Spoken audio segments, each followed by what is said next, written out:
ঢাকা শিক্ষা বোর্ড থেকে এই নোটিশটি প্রকাশ করা হয়েছে। এটা নিয়ে অনেকে ভয় পাচ্ছ।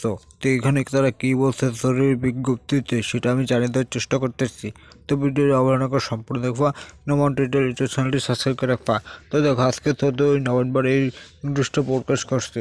আমরা বাদ দিলাম যে 15 কোনো ফলাফল দিয়েছে, কিন্তু এটা হলো জরুরি বিজ্ঞপ্তি। দেখো আজকের তারিখ 14/11/2024।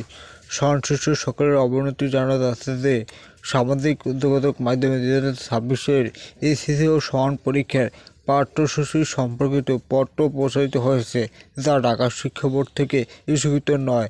2026-এর এসএসসি ও সমান পরীক্ষার পুনর্নিবেশকৃত পাঠ্যপুস্তক সম্পর্কে কোনো বিজ্ঞপ্তি প্রকাশ করা হয়নি। সামাজিক মাধ্যমে একটা ছড়াইছে যে তোমাদের শর্ট সিলেবাস দেওয়া হবে। এটা ঢাকা শিক্ষা বোর্ড প্রকাশ করে নেই। সংশ্লিষ্ট সম্পর্কে এই ধরনের প্রচার থেকে আপনারা বন্ধ করুন। এটা স্বাক্ষর করছে তপন কুমার সরকার।